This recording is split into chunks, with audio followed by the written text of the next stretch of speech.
Hello and welcome to this election edition of Represent NYC on Manhattan Neighborhood Network. I'm Jeff Mays, political reporter with DNA Info New York.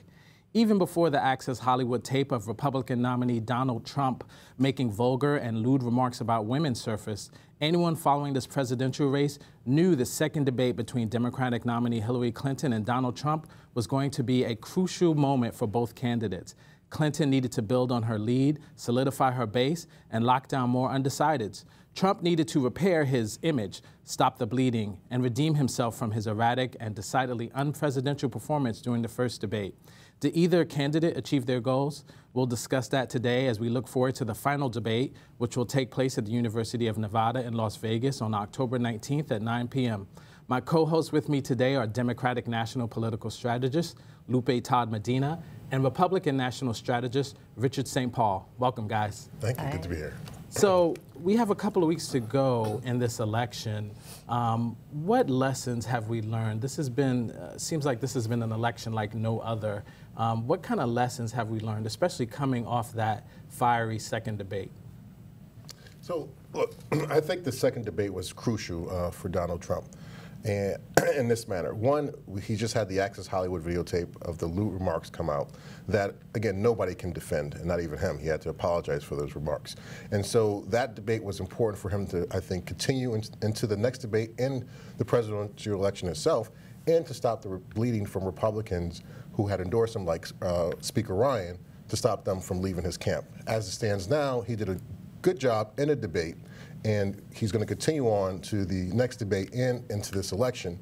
And it really did do a good job in stopping Republicans from defecting from his camp. In fact, less than about 26% of Republicans who endorsed him before pulled their endorsement. So the majority of Republicans that did endorse him did stay. And that's going to be very helpful for him. As he mentioned, it's tough to win when you don't have Republican support. And now he still has that support based upon his good performance in the previous debate. Well, I think what I saw with this debate is a man becoming unhinged. I think that we have now seen our presidential elections become an embarrassment on an international scale. I also believe that, well, I don't believe Hillary gave her best performance. Certainly, there was a lot to be said about Donald Trump's performance. I'm not convinced he necessarily stopped the bleeding. Certainly, Paul Ryan came out after the debate. So I don't know if he stopped the bleeding, but I think what we're seeing now is a man unhinged. He's spending more time tweeting than he is trying to pick up undecided voters. In the next debate, I think it's going to get even worse. I think it's going to get more guttural. It's going to be more of an unhinged performance by him. And, I think that as a society, we should be concerned that this is where our political campaigns have gone. Yeah, here's what I say very briefly. We have a candidate on the Democratic side who the president has said that is the most qualified candidate to run for president ever. If that were true, then this would be a no-brainer. This race would be over. Obviously, the American people think that Hillary Rodham Clinton is not the most qualified candidate to win this election. I don't think that's true. I think that they would definitely, admittedly, look at on paper and say Hillary Clinton is the most qualified. What we're seeing from the electorate, what we are seeing from the public, is the public dissatisfied and trying to find a solution to their dissatisfaction. Now, I agree with you. Hillary herself is polarizing. Either you like her or you dislike her tremendously. I agree with that. But let's not equate the two. The two are not, they're mutually exclusive. The people are dissatisfied, and that is a real concern that we should all have. You have the millennials who are upset, even before it became just Hillary and, Donald. You saw, you know, with Sanders, you saw the frustration, people on both sides. What is happening now is even more of a polarization, and we should all be concerned about that. Let's talk about this tape for a second. Obviously, it sent shockwaves through the campaign. Why now? Why this particular tape? Because Donald Trump has made what could be considered racist and vulgar remarks about African Americans, about Muslims, about Mexicans. But you're saying it right there. He said them about the others. He said it about African Americans, Mexicans. He said it about somebody with a disability. They didn't see a picture of and hear him say it about a white woman. Look, I think it's the Clinton attack machine, and the Clinton attack machine has been attacking Donald's character. Look, Donald Trump is not like I know him on a first name basis, sorry about that, but Mr. Trump is not a politician. He was an ordinary citizen, a successful businessman, and so he wasn't living his life as if he is somebody that is running for office. And yes, he made some mistakes, and he apologized for those particular mistakes. The issue is the timing of this comment and the depth of the comment and how graphic it was, and that was the shock there, I think. But again, even though he had made the comment, he has a lot of support. His rallies are full of people. He didn't lose any support, Republican support, in terms of the individuals, maybe some endorsements. But this is an election that still can be had. The election is still very close going into this third debate and going into November 8th. You're not defending the tape, are you? No, there's nothing to defend there. Can't defend that. Can't defend those words. Yeah, but something should be said about why this came out when it did. It came out when it did. Let's talk about the big elephant in the room. It came out when it did because he said it about a white woman. It was a different, now those people that are condemning it, whether it's the Republicans, even Democrats that are angry and are not defending him, they see in the white woman, that is what they understand. They don't understand the African American experience, the Mexican experience. It's different for them. And now you see the top of the Republican Party admonishing their own candidate. They're admonishing him now because now it hit a little too close to home. It didn't hit close to home when he was saying that about the African-American woman. It didn't hit close to home when he was saying it about the Mexicans. It hit close to home when he was saying it about a white woman in Hollywood. That's when it hit close to home. Do you think Hillary Clinton, how did she respond to this tape? Because there's been criticism that she didn't go for the jugular with this tape. Is it because some of the issues that Donald Trump has raised about Bill Clinton's past infidelities? And do you think this tape will have a continuing effect on the election? Bill Clinton is not running for president, so we need to just, enough with that.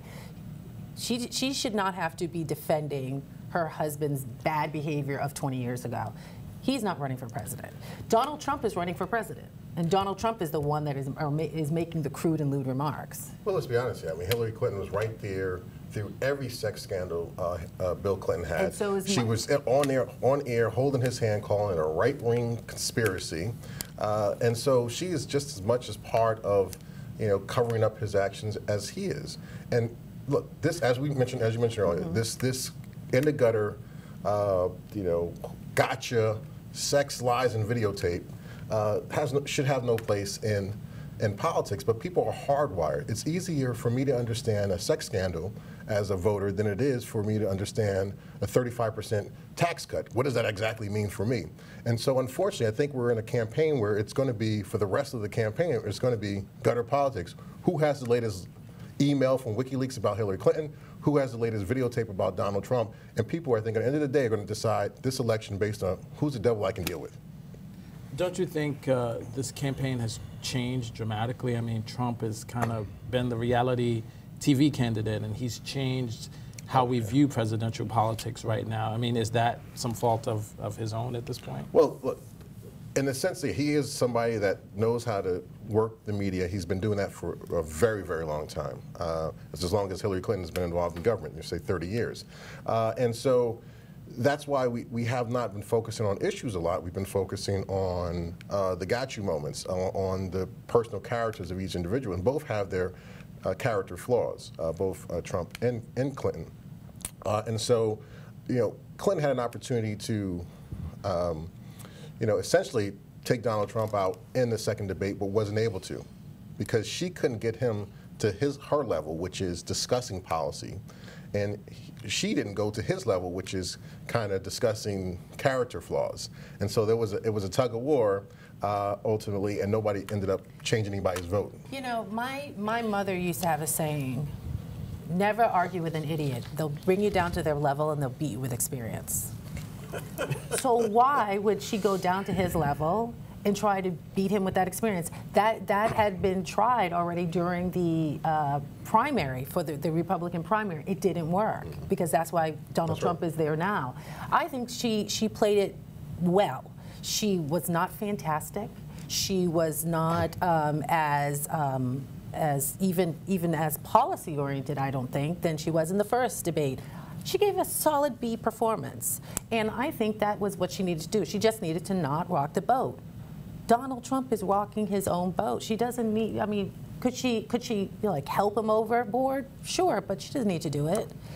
Yeah, I think it was a continuation of her strategy from the first debate, where she just kind of gave Trump rope and kind of let him hang himself. Let him hang himself a little bit and just laid back. And she's had plenty of surrogates to go out and attack him on this. And I really do feel that she gave a very solid B performance. And you could see Donald Trump just falling apart. He's unhinged. The way he was pacing behind her, getting in her space when she's talking, that is not even acceptable behavior in the boardroom, let alone as a presidential candidate. Yeah, but at the end of the day, you had a town hall meeting with a group of undecided people, and I'm going to air quote town hall, by the way, town hall. Okay. Okay. And you can do that. Yeah, air quote. And there was no movement in terms of whether people had made their mind up for Hillary Clinton or Trump, which means the election continues. So her solid B performance did not help at all. No. I mean, I gave her a C because it was pretty flat performance. No, the guy in the red sweater, Kenneth Bone, is on the record as saying he was leaning Trump. After the debate, he leans Clinton. It leans doesn't mean he's going to vote. He's still undecided. Exactly, he's still undecided, and that's my whole point. But as are most people in the audience and in America. But I think she did move him, because he was leaning Trump. He's now leaning Hillary Clinton. But Trump's supporters seem unwavering in this. Just a day after the debate, just days after the tape came out, he still was packing rallies in Florida, tons of supporters. Where you saw some movement was Republican leaders such as Paul Ryan kind of withdrawing from him. What do you think that says about the Republican Party here? The fact that you finally have people pulling away from him who've kind of refused to do so throughout the entire election season? I've heard a lot about this in terms of Republican leaders leaving. We have the Republican Party people, those who vote everyone in, and then you have the establishment. Trump has always been the anti-establishment candidate. He wasn't depending on, when he was running the Republican primary, he wasn't depending on people coming out and endorsing him. He was depending on the Republican Party people. Remember, Trump had more votes than any other Republican in the primary. And that's who he's going to. He's taking his case to the people, not only Republican people, but to the people of this country. The people of this country, according to a Pew study, are upset at government. They do not like government, they do not believe in government, and Trump represents the anti-government candidate. Hillary Clinton, with all her 30 years of experience in government, is the government candidate, is the establishment candidate. And that's why it's so hard for her to win this race, to pack it in, is because people are still holding out hope that there would be a good reason not to vote for Hillary Clinton. And there are a ton, including the fact that she's broken the law by letting national security secrets out, the fact that she's lied, the fact that that people don't trust her. I mean, there's a ton of reasons to vote against Hillary Clinton. I mean, Lupe, the Republican Party, people have been saying for years that the Republican Party needs to rejigger how it approaches women and communities of color. Do you think this election is finally the one where they are going to have to make some changes? They're definitely going to have to make some changes. They've needed to make some changes for a long time. I disagree that you know, Hillary Clinton is the party, you know, because she's been in government for 30 years, that's somehow a negative, a pejorative. That is something positive. It takes a long time to really see change surface. And I think that 30 years in public service, not government, public service, is something to be commended. Just like it should be commended when you decide to step into public service. But that's not what Donald Trump has done. Donald Trump is using this campaign and this presidency as a spin-off of The Apprentice or something like that. Like this is not TV. This is not Hollywood. And this is our lives. This is more than just ratings, you know. And yes, he's still going to pack it in. His diehard supporters are going to be his, and I've never told anybody any different. But can he move the needle for himself in the future? Is he able to get some of those undecideds? And my answer is no, he can't, because he's not talking about a way to change the system. He doesn't talk policy. He's not talking about anything other than Hillary Clinton's negatives. And if your only desire is to, which it might be, his only desire might be to just suppress the Democratic vote. Because if you suppress it, if I get enough, you know, if he could be saying to himself, if I get enough of the undecideds and the, you know, I want a reason to vote for anybody but Hillary Clinton, Democrat, to just stay home, then yeah, maybe that's what he's looking to do, suppress the Democratic vote. But with the plan of attack that he's using now, he's not going to get any of those undecideds to vote for Donald Trump. Look, at the end of the day, you talked about her experience being very important to this, her candidacy. And I disagree with that, because Hillary Clinton is not seen as the agent of change because she has a lot of experience. Trump is seen as the agent of change. That's why he's so competitive in his race. But she's not campaigning as an agent of change. She's not. But absolutely, she's campaigning as she is the answer to the country's problems. When she views that isn't an agent of change. That is not an agent of change. She is actually saying she's going to keep a lot of Obama policy. And so there's no change. That's exactly why she's not the agent of change, because the problem is, but she's not competing and as that's that. why she looks at the country as being on the precipice of doing great things, when a majority of Americans are saying that the country's headed in the right direction. They're more in tune with Trump's message about the country's headed in the wrong direction. I'm not disagreeing with that. What I'm disagreeing with you is that she's never campaigned. She's never come out and said she is some kind of agent of change. She campaigns and talks about I'm a grandma. She has never said she's an agent of change. Well, Donald Trump has said that, and I'm saying, if you're saying that, then what is your plan? And he has not produced a plan. And I'm saying that once you get past the rhetoric, how are you going to get those undecided voters to move into your column when you're not giving them a reason? You're only talking about Hillary Clinton's negatives. And the slogan itself, "Make America Great Again," is something that people are very interested in. The policy of retooling these trade agreements, which have shipped jobs into other countries, which have created trade deficits, and meaning that Americans have lost jobs because jobs have moved overseas, is saying we need to negotiate better deals that the Clintons supported, TPP, NAFTA, CAFTA, that shipped American jobs over. We need to retool those agreements, even if we need to void them, and keep jobs here in America. And if we're going to do a trade deal, we have to make sure that it helps Americans. Not creating, we have deficits with Mexico, Canada, every other country. I think that's wonderful. When we didn't have it. I think that's great. But this is also the guy who you know, all of his goods and services are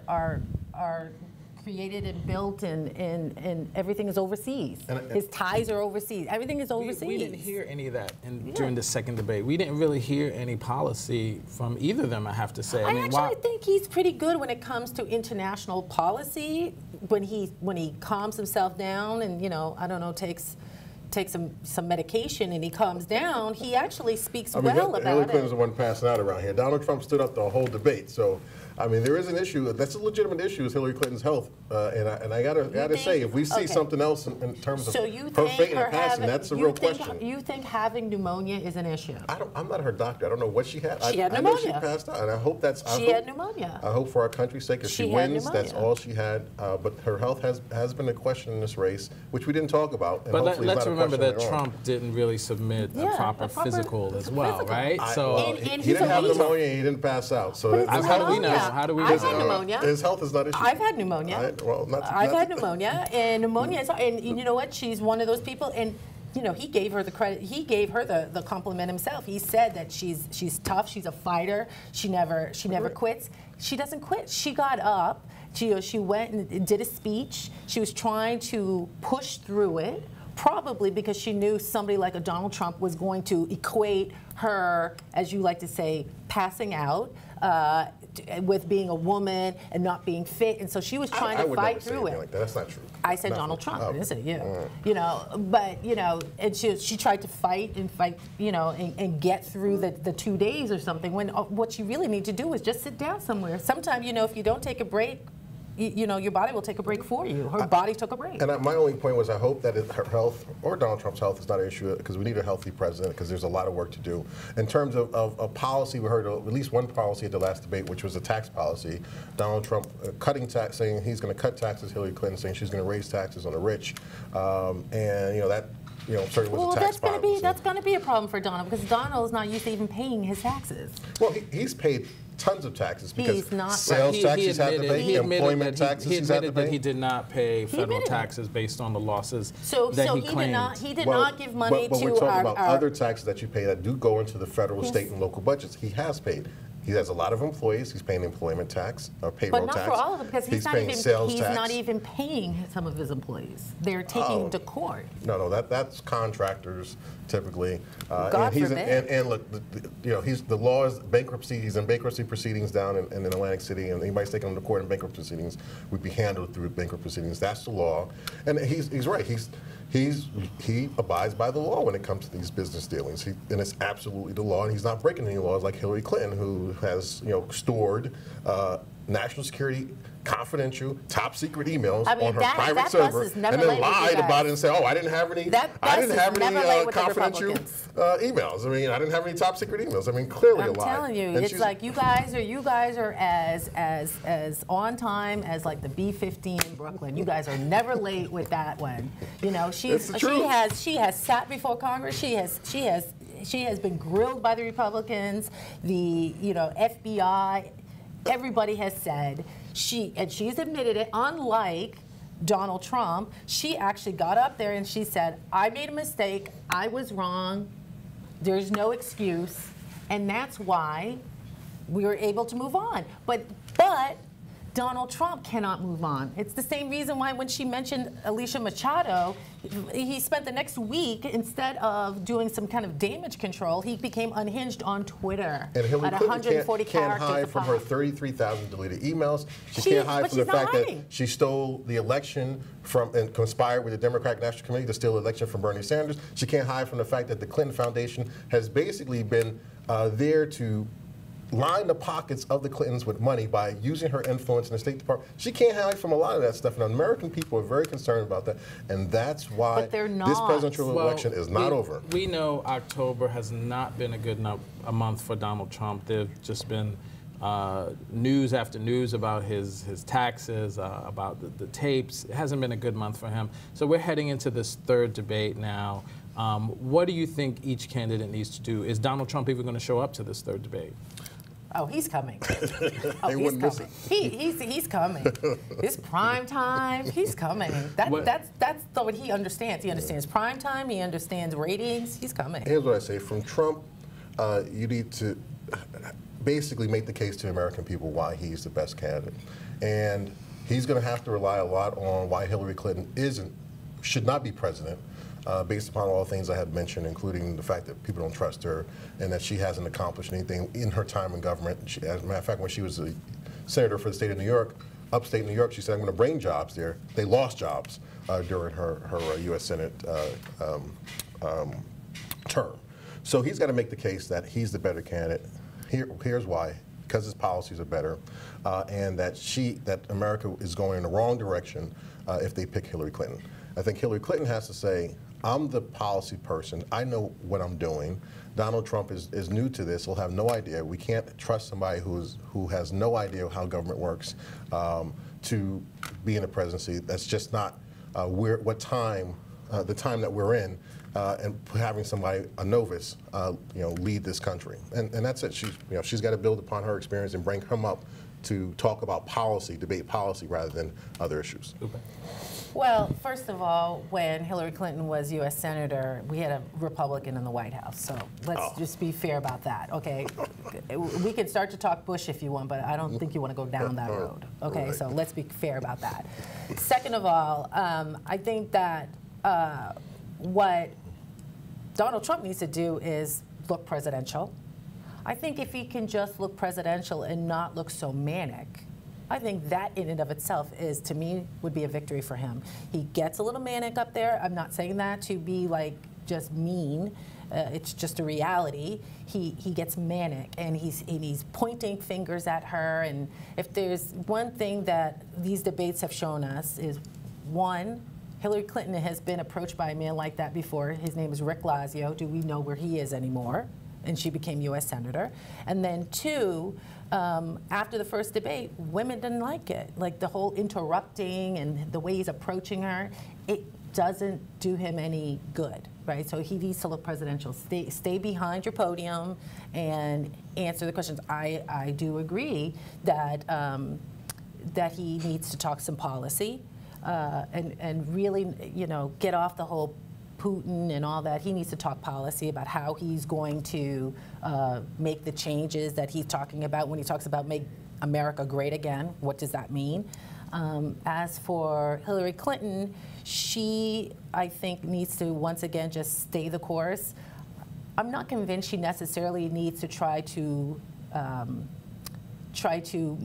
move undecideds. It's always good. I think that would more be like some sprinkles on her sundae at this point. She needs to keep those that are voting for her energized, and she needs to make sure that they get out the vote.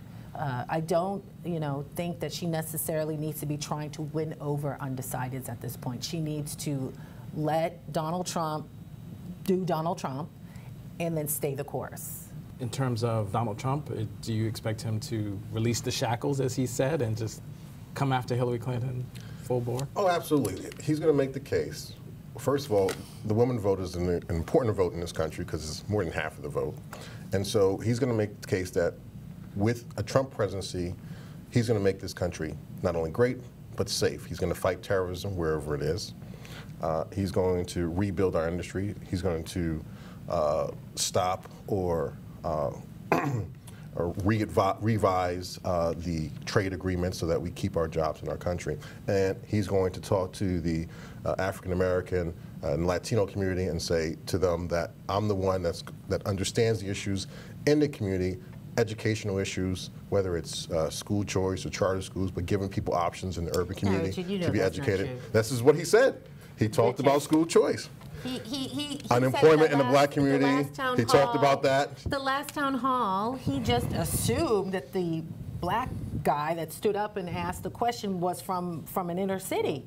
Let's not get it confused. Blacks and he says the African not monolithic. The African American, the Latino, the African American, the Latino community. Look, it's a language issue. He's not a politician. It's not a language issue. But the intent and his heart is in the right place. It's better than within the Clintons, who her husband was responsible for jailing over 1 million more Americans because of the crime bill. Absolutely, and it was the worst damage to the brown and Latino community ever. But again, Bill Clinton is not running. They are a team. Bill Clinton is not running. All right. There's obviously a lot to debate here, and we're going to be watching that on the third debate coming up. I want to thank my co-hosts, Lupe Todd-Medina and Richard St. Paul, for joining me today. I'm Jeff Mays. Thank you for watching this election edition of Represent NYC here on Manhattan Neighborhood Network. Goodbye.